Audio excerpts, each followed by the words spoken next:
10-year commemoration of the victims of the 78-day bombing campaign in Serbia. We're going to start right away. Okay, my name is Lily Petrovic. I've organized this event. I've organized this in order to commemorate the lives lost 10 years ago after 78 days of bombing in Yugoslavia. I have with me today 3 panelists who are going to be talking about that, all of whom have been spokespeople against NATO aggression. We have Scott Taylor. He is well known as a war correspondent, ex-Canadian soldier. He has written several books, many of which are available in our library, one of which is available here for sale after the conference if you're interested in purchasing it. We have a clip about him, so I don't need to speak too much about him. We have David Orchard, national political figure, organic farmer. Last night, David Orchard debated with Dr. Joe Schwartz, and we had a lively debate about that subject. David Orchard is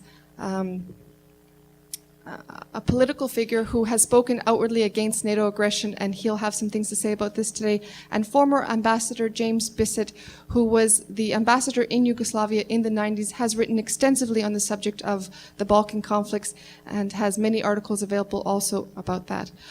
So without further ado, I'd like them to talk. I'll begin with Scott Taylor, then we'll go to Ambassador Bissett, and then to David Orchard. For Mr. Taylor, I think we can run a clip to show, to give a little introduction about him.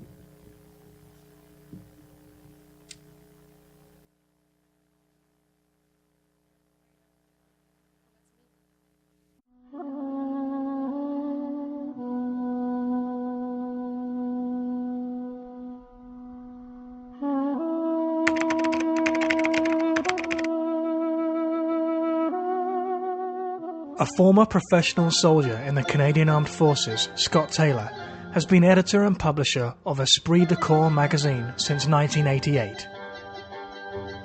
After exposing a number of top-level cover-ups and scandals while defending the rights of the rank-and-file soldiers, Scott was dubbed the voice of the grunts by the Globe and Mail, a bone in the brass throats by the Toronto Star, and a one-man army by the Toronto Sun. He has logged over 1 million air miles as a war correspondent, reporting for such global hotspots as the Persian Gulf, Cambodia, Western Sahara, Croatia, Bosnia, Iraq, Turkey, Yugoslavia, Kosovo, Macedonia, Azerbaijan, and Afghanistan. Since August 2000, Scott has made a total of 21 trips into Iraq to report on the effects of the UN sanctions, the ravages of depleted uranium following the 1991 Gulf War, but returned frequently to Iraq to view firsthand the ongoing humanitarian crisis plaguing this still embattled country. Then, in September 2004, he experienced the rare occasion when getting the story becomes the story. We were taken first to a house where equipment was taken away from us, and then during the course of the evening we were taken from there to a second house for interrogation. They blindfolded and gagged me, tied my hands behind my back. This is for the torture. They put me flat on my back and put my legs in the air, tied my feet to a pole, splayed apart, and then started to beat my feet and my legs. And one of them went berserk, which was actually fortuitous. He started to punch my face. His release generated a wave of international media coverage.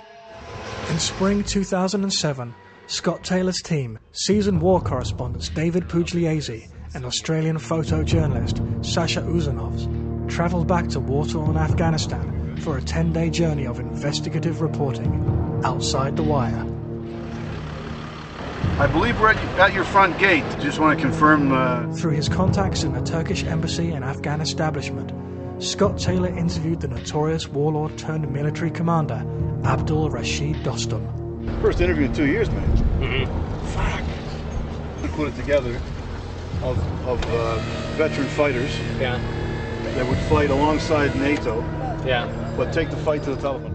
Senli's Council is part of a controversial effort to convert the illegal opium trade in Afghanistan over to the model used in Turkey and Pakistan, where farmers sell their crop directly into the Western pain medication illicit market.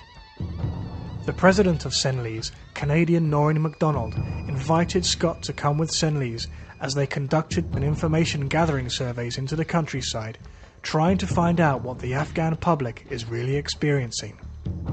This fall, Scott returns outside the wire as the Taliban offensive heads up to investigate how the conflict is affecting the peacekeeping coalition, reconstruction efforts, and the lives of the average Afghani. Tashakura.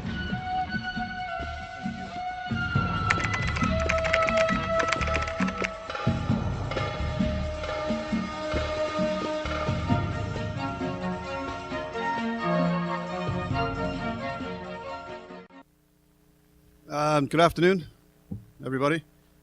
After that all singing, all dancing video, we're going to come down to a little more conventional, sort of a slideshow. I realize that today's focus is going to be on the humanitarian, so-called humanitarian intervention into Kosovo 10 years ago. I know a lot of you people probably have a very vague recollection of any of that period in time, don't really understand the very complex root causes for that war. What I wanted to show from this intro, and what I'll go through my slides, is that I sort of get the worm's eye view. I was in Belgrade and Kosovo during that bombing campaign, reporting on it from that side. I felt strong enough about the lies that were being told, the propaganda that was being sold to Canadians, that I would go in there at personal risk and report on what was the suffering of the Serbian people, who at that time were being told to Canadians that they were in fact the enemy. The Canadian Air Force took part in 10% of the bombing campaign. 10% of the bombs dropped were Canadian.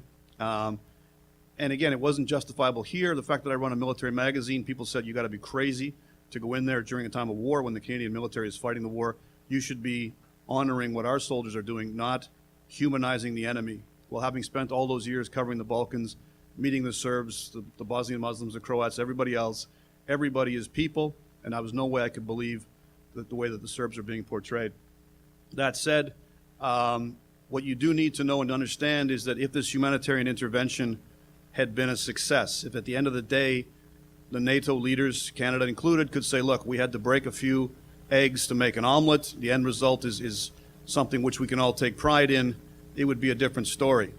10 years later, we have not solved the problem. And this is a case that what we did then at the time, the amount of human suffering that we created, that Canada created, we don't want to see ourselves in that light, but what we did not end the suffering. It didn't even put it on the road to ending that suffering. So I'm going to switch to slides.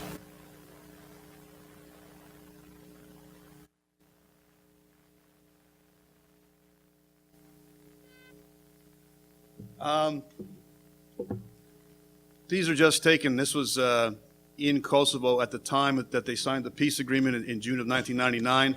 I was in there at that time watching the Serbian military come out virtually unscathed. I mean, all the time that the reports been going out of the war, the 78 days bombing, we kept being told, the Western reporters were being told that they were denigrating the Serbians' ability to wage war.